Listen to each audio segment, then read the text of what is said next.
In trading, some of the most powerful signals aren't loud. They're quiet. And one of those quiet signals is the inside day. An inside day is when the high and the low of today's candle completely fits inside the previous day's range. Some might call this indecision, but in reality, it's usually the moment of balance before things become very imbalanced. Compression and expansion. For example, take CCCX, which pulled back but only resumed the uptrend after putting in an inside day. As you can see, contraction at the end of the pullback led to the expansion in the direction of the trend. An inside day forms when volatility contracts, when the market as a whole or a particular stock takes a breath. The days shrink, showing sellers do not have conviction to push beyond yesterday's lows. So pretty much what we're getting is a visual snapshot of a dry up in sellers on the charts. That means that this is a great way to spot the end of a pullback within a trend, because once the sellers are out of the way, the trend can continue. And it's not just about the trend continuing, it's about the trend continuing at a time when sellers are not present. That's the optimal time where you would like to get in because it gives you a longer runway. We saw this in GILTS, which has had a strong uptrend this year. The stock would trend higher, tighten into an inside day,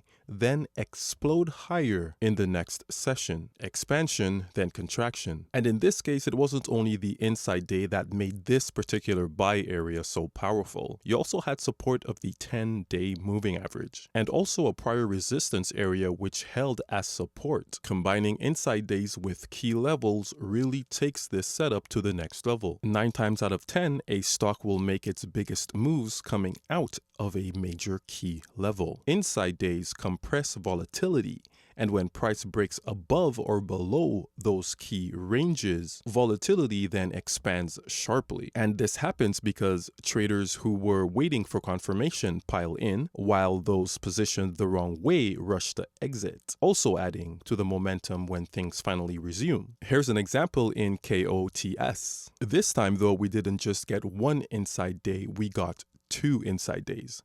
Notice the key support level on the left. The stock breaks out of the range created by the double inside day and has at least 7 green days in a row. It's volatility, compression, and expansion. And it's a fundamental structure to the market. It's kind of how things have always been, and it's how they will continue to be. Now, important aspects of the inside day that we do not want to ignore. Inside days gain their meaning from where they appear. After an extended run, they often act as continuation setups, brief pauses before the next leg higher, near key support or moving averages. They can mark reversal zones, that point where the downtrend loses momentum. I always think of the inside day as a chance to give sellers an opportunity. Like as a seller, if you really want it, if you really want the stock to go down, now is your chance. That inside day is that chance. And when they don't take that opportunity, it's very telling. Low volume and inside day. The setup works especially well when aligned with broader market momentum. Here's how to use the inside day effectively. Mark the range. Draw horizontal lines at the high and the low. Then we'll want to wait for confirmation.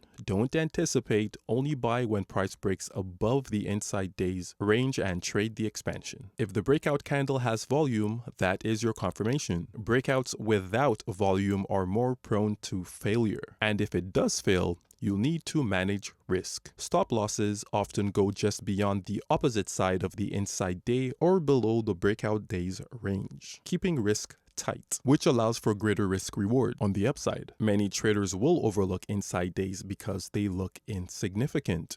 And for new traders, they mistakenly get drawn to stocks making noise, and they will miss the subtleness of the inside day, like on this breakout in APP, which then proceeded to more than double in a very short period. Those quiet days are when we must pay the most attention. Now remember, breakouts can fail, especially in low volume environments or during bear markets. That is why context matters. Combine inside days with trend strength, volume analysis, process and market direction. The inside day is small, but it speaks volumes. It will help you understand how volatility behaves, contraction before expansion, rest before accumulation. Zoom out on any trending stock and you'll see the same rhythm repeating over and over again, tightening and expansion, tightening and expansion. Inside days are the inflection point between those phases. Watch for them near key areas, key levels, especially where volume dries up. That's often when sellers are no more and you have identified the end of the pullback.